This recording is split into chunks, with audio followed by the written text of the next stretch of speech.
Parliament election होगा, तारीख declare हो चुकी है और दो अहम पार्टियों की तरफ से उम्मीदवार भी डिक्लेयर हो चुके हैं। असल मुकाबला इन्हीं दो पार्टियों में होगा जिनके उम्मीदवार डिक्लेयर हो चुके हैं। एक तो भारतीय जनता पार्टी की तरफ से डॉक्टर सुभाष भामरे साहब हैं और महाविकास अघाड़ी की तरफ से शोभा ताई बच्छाऊ। देखा जाए तो मुकाबला इन्हीं दोनों के दरमियान है। मौलाना उमरान महफूज रहमानी साहब से मुताल्लिक पूरे शहर के अंदर चर्चा है कि वो पार्लियामेंट का इलेक्शन लड़ेंगे। मेरी उनसे कोई मुलाकात नहीं हुई थी, लेकिन कल ज़ोहर की नमाज से पहले हम अहबाब बैठे हुए थे तो उस वक्त ये बात सामने आई कि मालेगांव में हमारे जो सियासी मुखालिफिन हैं वो मौलाना उमरान रहमानी साहब को मुझसे बदगुमान करने की कोशिश कर रहे हैं और उन तक ये बात पहुंचाई गई है और शहर में भी इधर उधर ये बात फैलाई जा रही है कि मैंने बैरिस्टर असदुद्दीन ओवैसी साहब को फ़ोन करके ये बात कही कि मौलाना उमरान महफूज रहमानी साहब को टिकट ना दे। जब ये बात मेरे कानों तक आई और फिर इस बात की तस्दीक भी हो गई कई जगह से कि इस तरह की बात शहर में चलाई जा रही है, तो साथियों का मशवरा हुआ कि इस मौके पर हमें क्या करना चाहिए। तय ये हुआ कि मैं ख़ुद मौलाना उमरान साहब से मुलाकात करूं और मौलाना उमरान साहब के सामने अपनी बात रख दूं, ताकि सियासी मुखालिफिन की जो सियासी हिकमत अमली है और उस सिलसिले में जो बात वो मौलाना उमरान साहब तक और मौलाना उमरान साहब के मानने वालों तक पहुंचा करके मुझसे बदगुमान करना चाहते हैं, इस बदगुमानी का ख़ात्मा होना चाहिए। तो ये तय हुआ कि मौलाना से मिलना चाहिए। मैंने मौलाना को फ़ोन किया, मौलाना फ़ोन रिसीव नहीं कर सके। बाद में उन्होंने बताया कि वो जाए खेड़ा में निकाह की मजलिस में निकाह पढ़ा रहे थे, इसलिए उन्होंने फ़ोन रिसीव नहीं किया था। मैंने मैसेज दिया था तो फिर उनका फ़ोन आया और फ़ोन में उन्होंने बताया कि मैं जाए खेड़ा में हूँ और यहाँ एक निकाह की तकरीब में आया था। तो मैंने उनसे ये गुजारिश की कि मैं पार्लियामेंट इलेक्शन से मुताल्लिक़ आपसे मिलकर बात करना चाहता हूँ।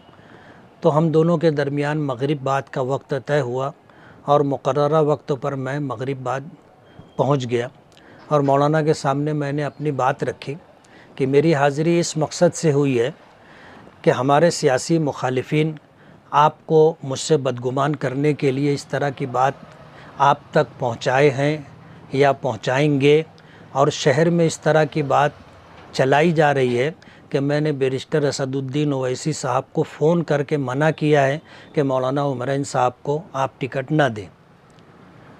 तो मौलाना ने बरजस्ता कहा कि ये बात मुझ तक आई है, कबूल किया, उन्होंने एतराफ़ किया कि ये बात मुझ तक आई है।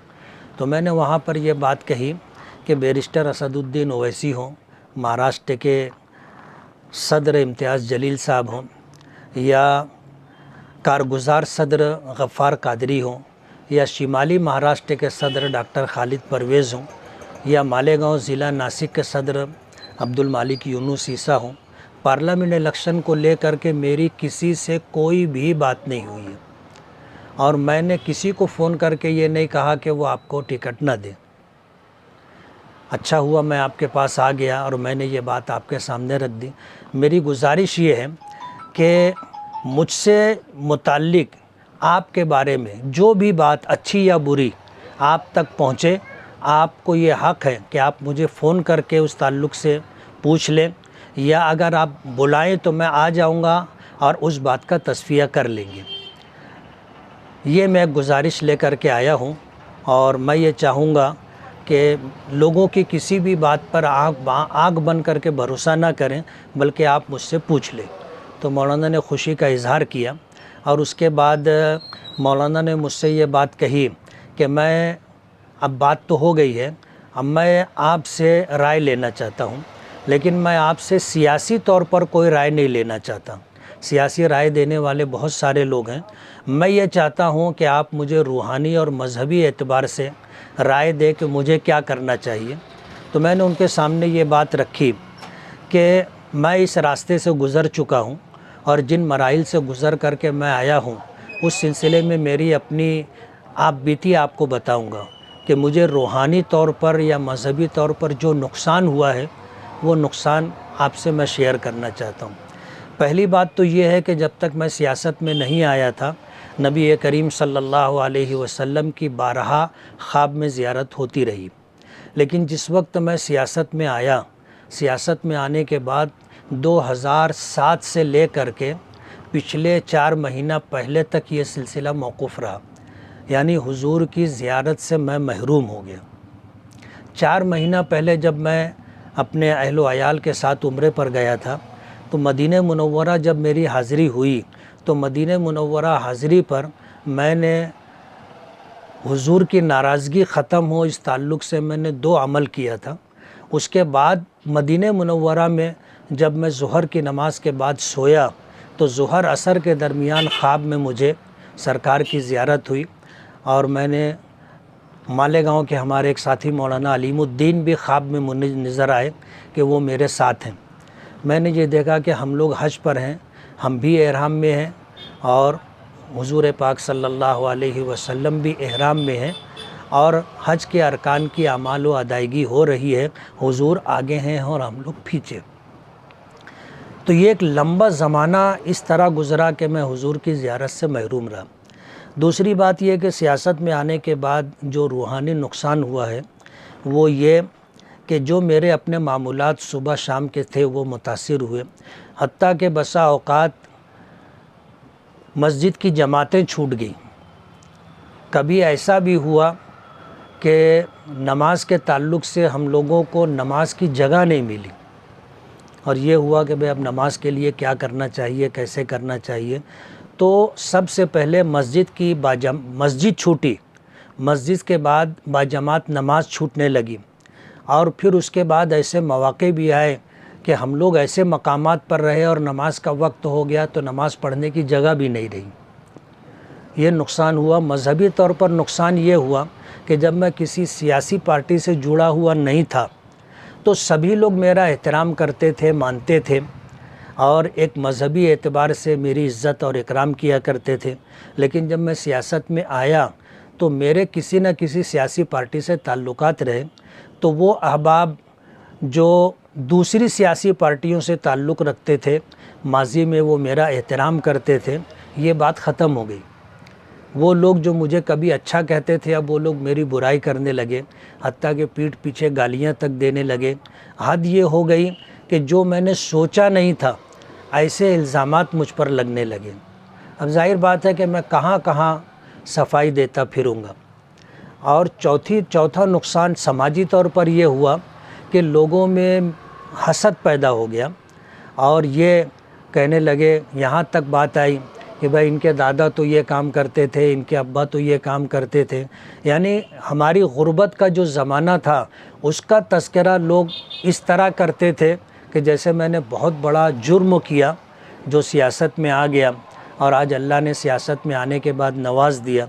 तो इस तरह के जो हालात रूहानी और मज़हबी और समाजी तौर पर मुझ पर गुज़रे, उन हालात से मैं गुज़रा हूँ और आपने पूछा है तो मैं आपको वो बात बता रहा हूँ।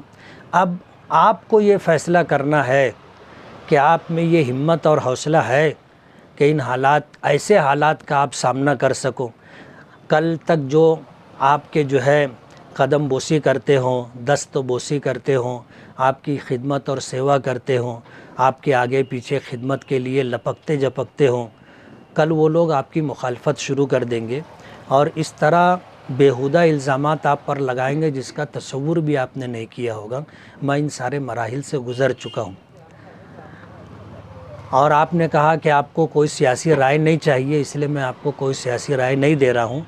ये आपको फ़ैसला करना है कि आपको इलेक्शन लड़ना है या नहीं लड़ना है।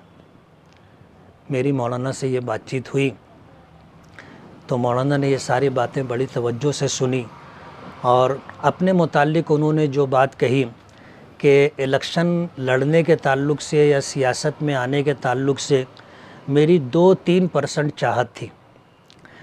और फिर बात में उन्होंने ये बात कही कि अब ये पार्लियामेंट इलेक्शन आया और लोगों ने मुझे ये बताया कि ये कौमी और मिली खिदमत है, तो अब मेरी 5% चाहत है। कि मैं पार्लियामेंट का इलेक्शन लड़ूं, लेकिन 95% जो है मेरी चाहत नहीं है। इस तरह की बात हम लोगों की हुई है और उन्होंने मुझसे बहुत सफाई से कह दिया था कि मुझको आपकी सियासी राय नहीं चाहिए।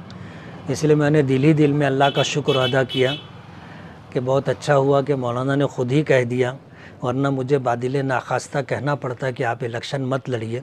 इसलिए कि दुनिया दारुल असबाब है और हर पोलिंग बूथ के ऊपर जो है अपना पोलिंग एजेंट होना चाहिए और हर पोलिंग बूथ के ऊपर अपनी टीम होनी चाहिए जो वोटरों को घर से निकाल कर पोलिंग बूथ तक पहुंचाए।